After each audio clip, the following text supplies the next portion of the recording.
Hi guys, this is Schoology, an online platform that I use alongside my class and coursework, and my whole school uses as well. It's just a great place, a central place to put resources for my class and assignments, and there's a whole bunch of really cool things.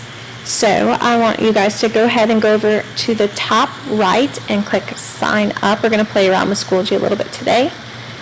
Click on instructor and fill out the appropriate form. So I'm going to give you a few minutes, and once you finish, go ahead and click register. Okay, since I already have an account active, I went ahead and logged in, and once you have registered, logged in, and you have some activity, this is what your home page looks like. If you're already a Facebook user, then you're familiar with the newsfeed on Facebook. This right here is really similar to the newsfeed on Facebook, where you will see different updates, assignments, links that have been posted to various courses or groups that you have subscribed to. Moving over to the right sidebar, you can see here suggested groups. Sometimes they'll also suggest different educators as well that either are a part of your school community or maybe have similar interests or common coursework based on what you've posted in your classes. Moving up to the middle, this is upcoming calendar of different assignments, discussions, which will look like this, or assignments that they have to complete. And so you can see what's coming up in your classes, and students can see what is due coming up in the near future for all of their classes. Moving on up are reminders. Obviously, I have not been keeping up to pace with mine. And then switching over to the left sidebar, you can see different features as well. Recent activity, which leads us to our news feed-like page, calendar, messages, and then an app center where you can find a variety of different apps that will be more specific to your course needs. At the top, you can see different options. Here are courses of which you either subscribe or serve as an administrator for. So I have courses from last year. These two courses specifically are ones I'm working on for next year. And then this one up here is one that we're going to be playing around with today. Also, you have groups that are just a little bit different than courses. They also feature some different options.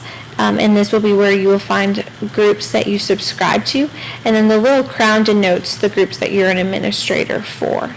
So I'm going to go back to courses, and to show you a few different features, since I already have some things set up, I'm going to have us take a look at this Honors English 4 course for a short while. So this is the home page for a course, and all courses look pretty similar to this. You have your left sidebar with different options, materials, updates, gradebook. Again, this is from the administrator perspective, the instructor. You have different folders that I've already set up where you can separate maybe by units, maybe by big ideas or topics or different types of categories of things that you're going to be doing in class. And then over here on the right sidebar are different assignments and what's coming up, whether they're events, actual assignments, discussions, things of that nature. So I'm going to go ahead and click on literary circles to show you a few different things I have going on here. You can see I separated it into different quarters. Let's click on first quarter and look at response number 4. This is actually a discussion post where my students will have to read the prompt and respond accordingly. You can also see that I've included a rubric that I made on Schoology that the students can view how they're going to be evaluated based on their discussion prompt. So if they scroll down, they will have the option to leave a comment. So I'm simply going to write, respond to prompt, and then hit post. Once that posts, I can see how students respond, of course, and then also the time at which they responded. One feature that I set up on this particular discussion is that students will be unable to see what other students have posted until they themselves post a response to the discussion. It just keeps the responses original and prevents students from regurgitating other responses that they might feel are good.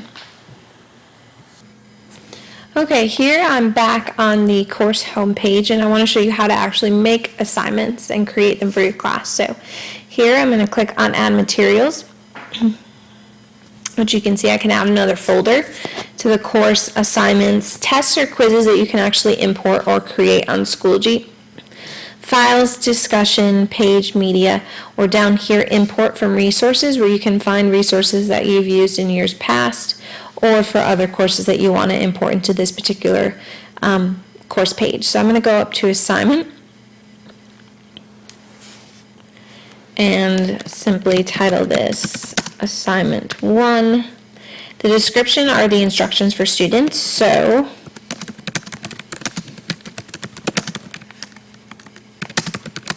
I'm going to give them an assignment that I'm sure they will love. Tell me your favorite ice cream flavor. You can create a due date. I'll just do July 10th. A time, which allows me to see who's completing the assignments at the tail end of the allotted time, well before the time, and which students are staying up to do their homework at 1 or 2 o'clock in the morning. So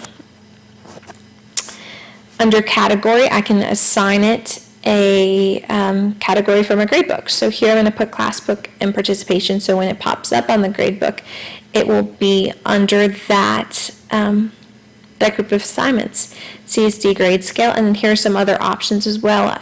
I could assign this to just a few students if I needed to. I could align it here to Common Core standards, which is really great if you have to document different standards and show how you're proving those. I can lock the assignment, enable Dropbox, so students can upload a Word document if they choose to, make it visible to students, and enable comments as well, both for myself and other students who might want to comment on other students' posts, and then create. And you should see this assignment pop up on the right sidebar.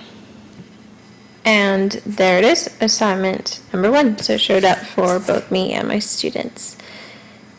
I also want to show you about the gradebook that's on Schoology. So if you want to come over here to the left sidebar, click on gradebook. And this is really just a sample because I don't have any students uploaded to this course quite yet. So I've sampled students, their overall average. Since this is the summer test, they have a category for that. The total points for assignments. And then here, these are the literary circle discussion posts. This one, response 4, is the one that we looked at. And so this is just a great place to come and look at the total assignments that you've posted on Schoology and see how students are doing, and just a one-stop place to get that information for various assignments and various students.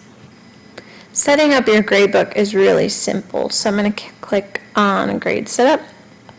And as you can see here, I separated my different assignments into various categories of which have different weights for the total cumulative grade: classwork and participation, literary circles, Quizillas to kind of downplay the effect of tests. We're just going to call them Quizillas. You can see that's worth 40%, and writing workshops. Over here, my school set up a set grade scale. You can set up your own grade scale or maybe have a uniform scale for your school, so CSD grade scale. And over here, if you go to add, you can create a new scale if you choose to, or rubrics, where I created the rubric for the discussion post that you saw earlier. So this is a real quick and brief overview of Schoology and how I use it in some ways that I think maybe you can use it for your classroom. That'll hopefully prove to be easy and convenient for you. So now we're just going to take a little bit of time to play around with Schoology on our own and get familiar with it and find ways in which we can use it for our own particular classrooms. So thanks.